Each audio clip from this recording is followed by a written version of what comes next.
Pertemuan kelima, kali ini kita akan membahas materi tentang unsur-unsur tari, di mana unsur yang terdapat dalam tari yaitu ada dua, ada unsur utama dan juga unsur pendukung. Unsur utama sendiri terdiri dari 1 wiraga, 2 wirama, 3 wirasa, 4 ruang, 5 waktu.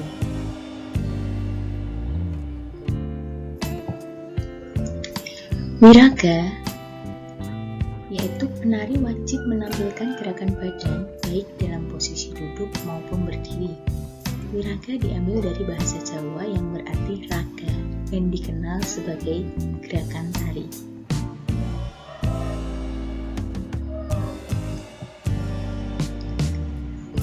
Dalam wiraga terdiri dari macam-macam gerak tari, yaitu ada gerak murni, gerak maknawi, gerak imajinatif, dan juga gerak imitatif. Gerak murni adalah gerak tari yang tujuannya semata hanya untuk fungsi estetis, sehingga hanya untuk memperindah sebuah tarian tanpa ada maksud melambangkan sesuatu. Contohnya adalah gerakan memutar-mutarkan pergelangan kaki dan menghentakkan kaki tanpa maksud tertentu, atau gerak menggulung selendang ketika akhir tarian, dan lainnya. Untuk gerak maknawi, mengedepankan maksud ataupun lambang tertentu daripada sesuatu yang ingin disampaikan kepada penonton yang melihat tariannya. Misalnya, di dalam tari merak ada gerakan yang melebarkan selendang sambil untuk bergerak mengelilingi panggung yang dapat menggambarkan dari gerak libur merak dan gerakan sebagainya. Untuk gerak imajinatif, yaitu gerak rekayasa manusia di dalam membentuk sebuah tarian. Gerak ini sudah terdiri dari gerakan maknawi serta gerakan murni, jadi sudah merupakan penggabungan atau pengolahan dua gerak. Untuk gerak imitatif, yaitu gerak tari yang dilakukan sebagai sebuah hasil dari eksplorasi gerak yang terdapat di dalam alam selain dari gerak manusia. Jadi gerak imitatif ini adalah gerak tiruan dari alam.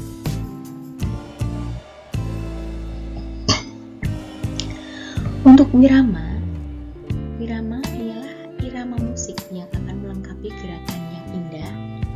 Dengan adanya unsur irama musik yang mengiringi penari, gerakan akan lebih bermakna dan terciptanya harmonisasi dan keindahan pertunjukan tari.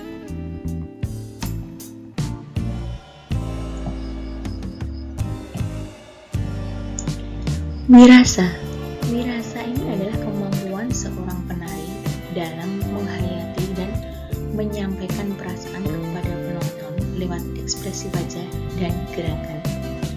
Wirasa ini juga bisa kita sebut sebagai penjiwaan, di mana ekspresi seorang penari disesuaikan dengan tarian yang sedang dibawakan.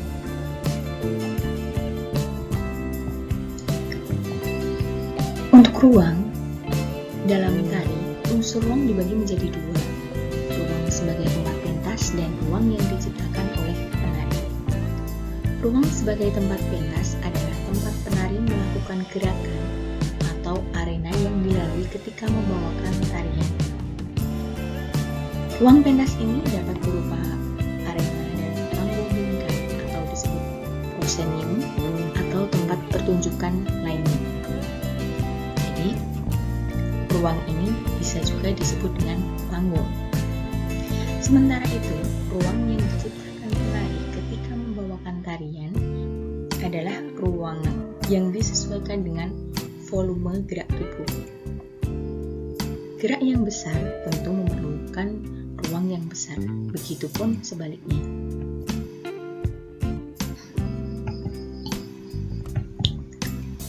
Waktu.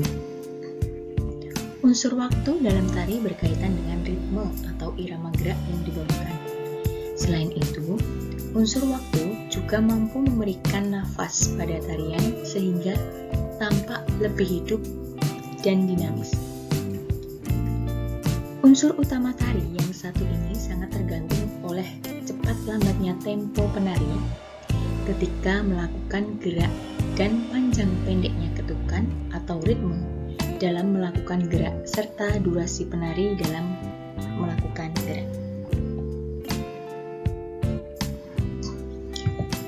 Itu tadi untuk unsur utama tari. Sekarang kita masuk ke unsur pendukung. Unsur pendukung tari yang pertama ada rias dan busana. 2. Tata cahaya atau lighting. 3. Tata panggung. 4. Tata suara atau iringan tari. 5. Properti. 6. Pola lantai. Yang pertama, rias busana. Tata rias adalah unsur pendukung untuk mewujudkan wajah peranan dengan memberikan dandanan atau perubahan pada para pemain di atas panggung. Jadi rias busana ini sangat mendukung karakter tarian yang dibawakan oleh si penari, sehingga para penonton ketika melihat rias dan busana yang dikenakan oleh seorang penari dapat seketika menebak judul tarian tersebut apa.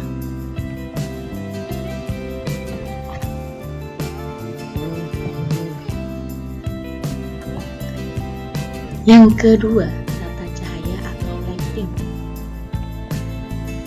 Tata cahaya atau lighting adalah unsur pendukung dalam tari yang akan mendukung berjalannya pementasan. Selain memberikan penerangan, lighting juga akan mendukung atau memberikan dukungan suasana pertunjukan tari. Jadi tata cahaya atau lighting ini tidak hanya sebagai penerangan di panggung ya.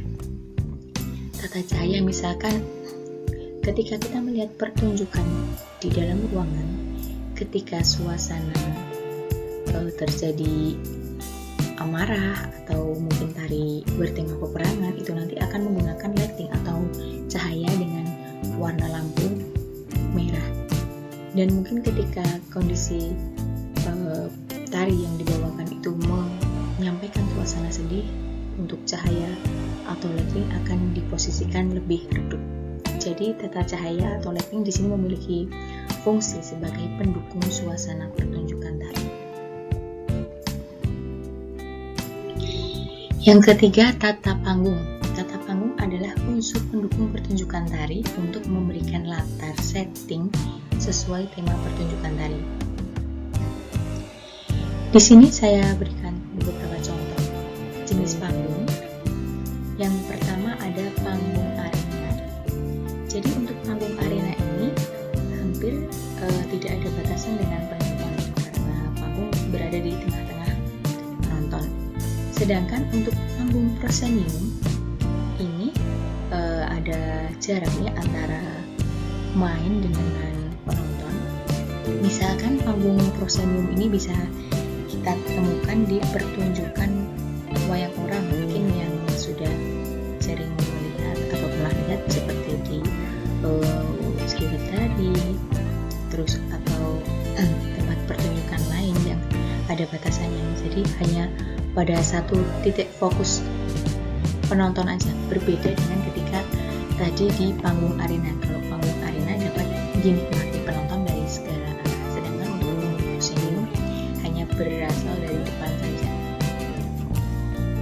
Nah, untuk yang ketiga ada panggung tapal kuda. Ini bentuknya karena seperti tapal kuda dan sisi yang dinikmati oleh penonton hanya sisi depan dan sisi pojok-pojok, tidak berasal dari belakang. Yang keempat ada panggung terbuka. Panggung terbuka ini maksudnya pertunjukan yang diselenggarakan di outdoor, di tempat-tempat terbuka.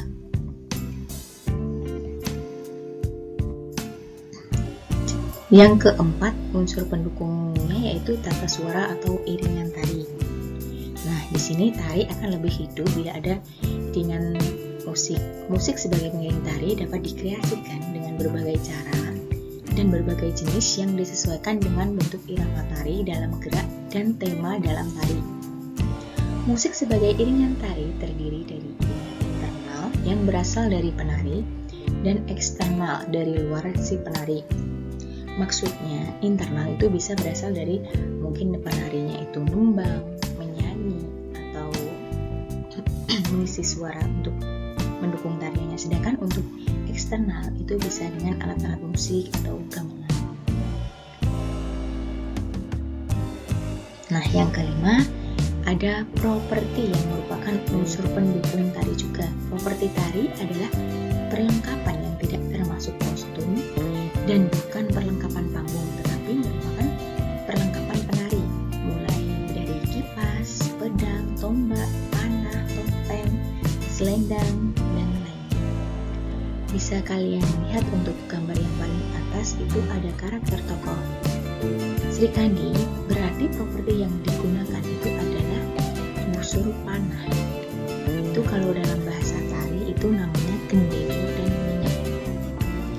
Kita turun ke bawah untuk tarian yang dari Minang tersebut dicontohkan, itu propertinya menggunakan piring, tari piring. Nah, di sebelahnya itu propertinya menggunakan topeng, dan yang sebelahnya lagi itu properti yang digunakan adalah kipas. Itu ada perlengkapan yang digunakan oleh para penari, jadi bukan termasuk dalam kostum. Nah, yang keenam ini yang sangat perlu kalian pelajari, nantinya akan dijadikan tugas di kemudian ya. Untuk pola lantai.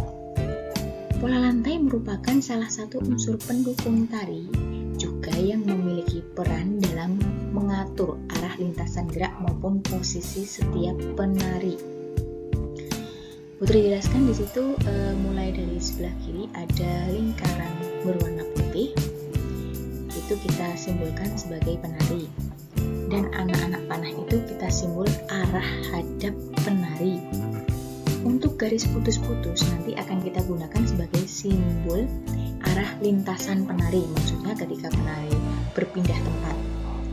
Nah, untuk sebelahnya kotak besar itu kita ibaratkan sebagai panggung, di mana panggung pasti memiliki senter atau titik tengah panggung pada lingkaran hitam di tengah.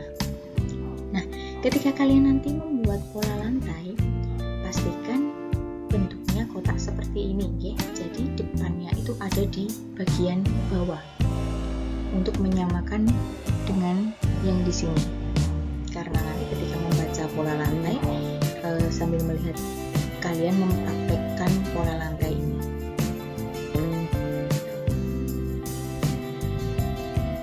Contoh pola lantai dan arah lintasan penari. Nah, di sini Putri memberikan contoh bentuk pola lantai ya, penggambaran pola lantai. Yang gambar pertama bisa kalian lihat untuk di situ ada 3 penari. Di sini Putri minta maaf karena untuk simbol penarinya belum dibedakan. Mungkin nanti jika kalian membuat bisa dibedakan dengan memberikan warna-warna yang berbeda atau memberikan garis aksen di dalam lingkaran yang berbeda.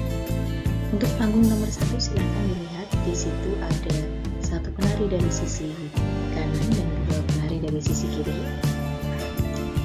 Untuk arah lintasannya Putri buat untuk lurus dan diagonal, serta akan menghasilkan posisi di panggung nomor 2. Silahkan dilihat di panggung nomor 2. Itu ada 2 penari di sisi kanan menghadap ke pojok dan 1 penari menghadap ke lurus kiri. Kita bikin lintasan lagi, arah lintasannya dengan garis putus-putus dan menghasilkan pola lantai di panggung nomor 3. Segitiga nih, itu menghadap ke depan semua. Jadi seperti ini gambaran untuk membuat pola lantai dan juga arah lintasan penari. Jangan lupa memberikan simbol arah hadap dan juga lintasan yang jelas agar mudah terbaca. Terima kasih, semangat selalu.